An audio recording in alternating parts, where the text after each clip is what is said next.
Mon père m'a regardé droit dans les yeux et a dit « On a dépensé tes économies pour quelqu'un de mieux. » Sans hésitation, sans ciller, juste la vérité. Il pensait que j'étais trop faible pour le questionner. L'atmosphère est devenue pesante, le cliquetis de la fourchette de Noah, la fausse toux de ma mère, le bourdonnement de la lampe de la salle à manger. Pendant une seconde, j'ai douté que ce soit mon pouls ou le silence qui soit le plus fort. J'ai fini par demander « Mieux que moi ». C'est alors que grand-père s'est levé lentement, le visage durci. Ce genre de dureté qui annonce la fin imminente d'une rupture. Devinez qui c'est. Mais la véritable trahison n'a pas commencé à cette table. Et elle ne s'est pas arrêtée là non plus. Je m'appelle Ava. Et pendant la plus grande partie de ma vie, j'ai cru que le silence simplifiait les choses. J'ai grandi dans une maison où le silence régnait et le bruit, synonyme de problème. Alors, très tôt, j'ai appris à me faire toute petite pour prendre le moins de place possible. J'étais celle qui préparait son déjeuner, qui allait à l'école à pied, qui avait appris à ne rien demander parce qu'il y avait toujours quelqu'un d'autre qui en voulait plus. Cette personne, c'était mon petit frère Noah. On disait toujours qu'il avait du potentiel, comme si c'était inné, comme si nous étions tous censés graviter autour de lui. Mes parents ont alimenté cette idée de toute leur force. Compliments, attention, argent, fierté. À l'adolescence, ce favoritisme était devenu flagrant. C'était un système, et c'était à moi qu'on demandait d'en comprendre la logique. Je me souviens des anniversaires où Noah recevait des vélos, des gadgets, des baskets neuves achetées au centre commercial. Moi, j'avais droit à des phrases comme « Tu es une petite fille pratique. Tu n'as pas besoin de grand-chose. » Et une part de gâteau qui avait le goût de l'obligation. Je me souviens aussi des remises de prix à l'école, où je gagnais un petit prix, l'assiduité, un concours d'écriture, un ruban pour un projet scientifique. Maman applaudissait poliment pendant que papa murmurait que le tour de Noah viendrait. Je les croyais. Vraiment. À 16 ans, j'ai commencé à travailler à temps partiel après les cours. Un petit boulot de classement, puis un service dans un café le week-end. J'économisais le moindre sou. Au début, ce n'était pas grand-chose, mais ça a grandi lentement, régulièrement, comme quelque chose de solide sur lequel je pouvais compter. Papa m'a dit qu'il m'aiderait à le mettre de côté pour mon avenir. Je lui faisais confiance. Je pensais que c'était le propre des familles, protéger le fruit de leur travail. À 23 ans, alors que je travaillais à temps plein comme assistante administrative en ville, ce compte épargne était censé être mon filet de sécurité. Pas pour des dépenses extravagantes, juste pour assurer la stabilité de mon loyer. Peut-être une voiture d'occasion un jour, quelque chose qui prouverait que j'avais construit ma vie comme je l'entendais. Et j'avais vraiment essayé d'y arriver. J'avais loué un petit appartement en ville, le genre avec des murs fins et une vue sur un parking. Mais il était à moi. Je l'avais décoré avec des cadres chinés, j'avais une plante sur le rebord de la fenêtre que j'oubliais toujours d'arroser, et j'avais appris à connaître le rythme de la rue. Ma vie était modeste, mais stable. Pourtant, un week-end sur 2, je retournais chez mes parents. Je me disais que c'était un devoir, mais en réalité, c'était pour grand-père. Il habitait à quelques heures de route, mais venait souvent me voir, et il était toujours là quand j'étais là. Il n'a jamais dit ouvertement qu'il voyait le déséquilibre dans notre famille, mais il n'en avait pas besoin. Ses questions étaient douces, mais pertinentes quand il le fallait. « Tu tiens le coup, ma petite ? Ou est-ce qu'il te traite bien ?» Je souriais toujours et répondais « Oui ». Je ne savais pas alors qu'il soupçonnait déjà la vérité. Je n'avais pas osé l'imaginer. Je n'ai pas tout de suite remarqué le premier signe avant-coureur. C'était un mercredi soir après le travail, le genre de soir où la ville semble fatiguée et où l'air du train sent la pluie et le métal. Je suis rentré, j'ai enlevé mes chaussures, réchauffé des restes de pâtes et ouvert mon ordinateur portable pour consulter mon compte comme je le faisais toujours à la fin du mois. Le montant était incohérent. J'ai cligné des yeux, actualisé la page. La page a vérifié la connexion Wi-Fi, s'est actualisée à nouveau. Le solde n'était pas faible. Il était presque à 0. Pendant quelques secondes, je suis resté complètement immobile. Ma fourchette s'est arrêtée à mi-chemin de ma bouche. J'ai senti ce vieil instinct se réveiller. Pas de panique. N'imagine pas le pire. Mais j'ai alors remarqué des transactions récentes. Paiements, virements, retraits inconnus. Pas un ou deux, non. Une série. Discrète, espacée, suffisamment subtil pour que quelqu'un espère que je n'y prête pas trop attention. Quelqu'un qui savait que je me plaignais rarement. Le lendemain, chez mes parents, j'ai essayé de faire comme si de rien n'était. Maman coupait des légumes en fredonnant. Noah était affalé sur le canapé, un nouvel ordinateur portable brillant sur les genoux. Neuf, élégant, cher. Pas le genre d'appareil qu'il avait d'habitude, sauf si quelqu'un lui faisait une folie. Bel ordinateur, ai-je dit prudemment. Il n'a même pas levé les yeux. Ouais. Papa a dit qu'il était temps que j'aie quelque chose de correct pour les cours. J'ai senti une angoisse monter. Les cours? Tu as des cours maintenant? Ouais. Des logiciels supplémentaires, du matériel, des fournitures. Ils ont dit que c'était un investissement. Il a haussé les épaules en tapotant sur le clavier comme si c'était un dû. Tu sais comment c'est. Je le savais que trop bien. Maman a mis des carottes dans une casserole. Sois compréhensive, Ava. Il est à un âge important. Tu te souviens comment tu étais à l'époque? Je travaillais après l'école, dis-je doucement. Elle balaya la question d'un geste de la main. C'était ton choix. Et tu t'en es bien sorti. Ce n'étaient pas les mots eux-mêmes qui me blessaient, mais le ton. L'attente que je ravale tout ça à nouveau. Plus tard dans la soirée, quand maman est montée et que Noah est parti jouer, papa est entré dans la cuisine. Il a ouvert un tiroir, a cherché quelque chose, puis l'a refermé d'un claquement négligent.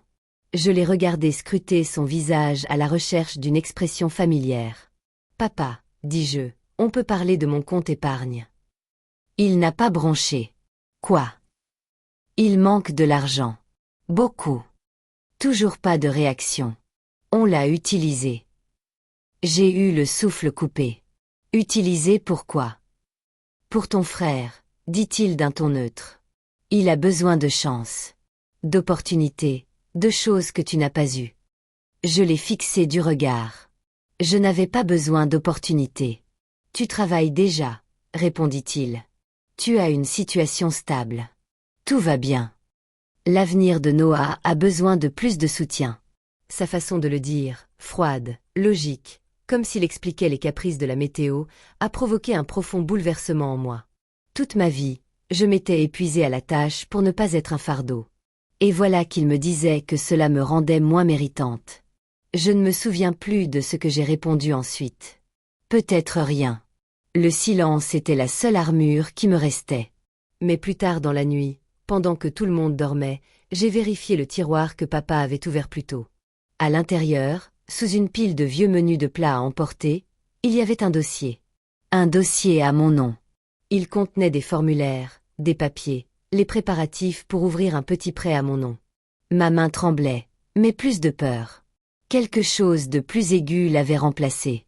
Ce n'était pas un accident. C'était un plan. Et c'est à ce moment-là que j'ai cessé d'avoir peur. J'ai à peine dormi cette nuit-là.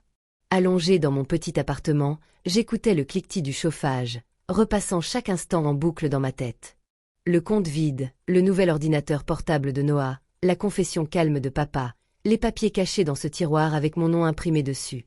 Au matin, quelque chose avait changé en moi. La peur était toujours là, mais elle avait changé de forme. Elle n'était plus paralysante. Elle était vive, concentrée. J'ai conduit jusqu'au travail comme en pilotage automatique, la ville défilant dans des tons ternes tandis que mes pensées s'organisaient en un plan. À midi, j'ai retrouvé mon amie Lily au café près du bureau. Elle m'a jeté un coup d'œil et a froncé les sourcils. On dirait que tu n'as pas cligné des yeux depuis 12 heures. Je lui ai tout raconté doucement, prudemment, comme on rouvre une vieille blessure. Ses yeux se sont écarquillés. Ava, ce n'est pas juste grave. C'est illégal. Je sais, ai-je murmuré, mais ils pensent que je ne ferai rien. Ont-ils raison? Je n'ai pas répondu. Ce n'était pas nécessaire. Le silence nous a révélé la vérité à toutes les deux. Plus maintenant. Après le travail, je suis allée chez grand-père. Il habitait dans un quartier tranquille à la périphérie de la ville, un de ces quartiers avec de grands arbres et des porches qui grinçaient sous le vent. Il ouvrit la porte avant même que j'aie pu frapper, ses yeux se plissant à ma vue. Que s'était-il passé? Nous nous sommes assis dans son salon, l'air embaumé de vieux livres et de pain. Je lui ai tout raconté, les économies disparues, les paroles de papa, les documents du prêt. Il écoutait sans m'interrompre, sa mâchoire se crispant à chaque détail. Finalement, il a expiré. Je savais qu'il favorisait Noah, mais là, il secoua la tête. C'est de l'exploitation, Ava. Il compte sur ton silence, comme toujours. Je ne peux pas laisser passer ça. Non, acquiesça-t-il. Tu ne peux pas. Nous avons passé l'heure suivante à examiner les relevés que j'avais imprimés, les paiements. Je n'avais pas noté les dates, les retraits. Grand-père était plus lent qu'avant, mais son esprit était toujours vif. Tu dois tout documenter. Chaque virement, chaque dollar manquant, garde des copies en lieu sûr. J'ai déjà commencé, dis-je. Il hocha légèrement la tête, l'air fier. Bien. Tandis que je rangeais les papiers, il me toucha le bras. Une famille qui t'aime ne t'utilise pas comme une ressource. Elle ne te vide pas de ton énergie en te disant de sourire. Tu ne mérites pas ça. Ces mots me blessèrent plus que je ne l'aurais cru. J'avais passé ma vie à essayer de ne pas être un fardeau. Je n'aurais jamais imaginé que mes parents me transformeraient en une source de problèmes. Ce soir-là, en rentrant en voiture, les lumières de la ville me parurent différentes. Moins des étoiles, plus des signaux. Assise à la table de la cuisine, j'étalai les relevés, les paiements, les factures, le dossier à mon nom. Puis je rangeai tout en une pile propre et rangée, pas encore prête à être exposée. Pour le moment où papa s'y attendrait le moins. Et je savais exactement quand ce moment arriverait. Mes parents aimaient organiser des dîners de famille chaque fois que grand-père venait. Ils disaient que cela rendait la maison chaleureuse, mais c'était toujours artificiel, comme s'il jouait un rôle, une version idéalisée de la famille que nous ne connaissions pas. Quand grand-père appela pour dire qu'il serait en ville ce week-end-là, maman en organisa immédiatement un. Elle me demanda de venir plus tôt. Non. Je suis arrivée pile à l'heure, un dossier glissé dans mon sac, le cœur battant la chamade comme je ne l'avais pas été depuis des semaines. Dès que j'ai franchi le seuil du salon, j'ai su que quelque chose clochait. Maman s'agitait trop vite, touchant les serviettes, réajustant des assiettes qui n'en avaient pas besoin. Noah boudait dans un coin, absorbé par son téléphone comme s'il cherchait à s'y fondre. Papa, imperturbable comme toujours, se tenait près de la porte de la cuisine, les mains dans les poches, le visage impassible. Grand-père était assis à table, sa canne appuyée contre sa chaise, le regard plus perçant que jamais. Quand il m'a regardé, un sentiment de soulagement m'a envahi. Le dîner a commencé normalement, trop normalement même. Des banalités, le cliquetis des couverts, l'odeur du poulet rôti, mêlée à la légère odeur d'agrumes du produit nettoyant que maman utilisait toujours, mais l'atmosphère était si pesante qu'elle semblait prête à se déchirer. Papa a coupé sa nourriture et m'a jeté un coup d'œil. J'ai entendu dire que tu étais bien occupé. Oui, ai-je répondu. C'est régulier, a ajouté maman. On est fier de ton indépendance. À ton âge, tout le monde n'y arrive pas. J'ai failli rire. L'ironie me restait en travers de la gorge. Puis papa a lâché le morceau, comme ça. Sans hésiter, sans prévenir. On a dépensé tes économies pour quelqu'un de mieux. Un silence pesant s'est abattu sur la pièce. Un silence qui ne résonne pas, qui pèse juste. J'ai senti le regard de grand-père glisser de moi à papa, lentement et lourdement. Noah s'est figé en plein milieu de sa bouchée. Maman a posé sa fourchette trop vite, le métal résonnant contre son assiette. J'ai avalé une fois. Mieux que moi. Papa n'a pas sourcillé. Ton frère avait besoin d'aide. Pas toi. C'est simple. Simple. Un mot comme ça ne devrait jamais servir à justifier une trahison. Je n'ai pas détourné le regard. Cet argent était à moi. Tout. Je l'avais gagné à la sueur de mon front. Tu t'en sortiras, a-t-il dit en balayant l'air d'un revers de main, comme pour chasser une mouche. Tu es responsable. Forte. Personne n'a besoin de plus de conseils. Grand-père a repoussé sa chaise, puis un grincement sec a déchiré la pièce. Il se leva lentement, mais sa présence imprégnait chaque recoin. Nommez cette personne, dit-il d'une voix basse et assurée. Maintenant. Papa ouvrit la bouche, mais ce qui en sortit n'était pas de l'assurance. C'était de la panique déguisée en irritation. Papa, ça ne te regarde pas. On a géré les choses comme on l'entendait. C'est clair, dit grand-père. Trop clair. Son regard se posa sur moi. Je fouillai dans mon sac et en sortis le dossier. Mes mains ne tremblaient pas cette fois. Chaque page était comme une encre, pas un fardeau. J'ai apporté quelque chose, dis-je.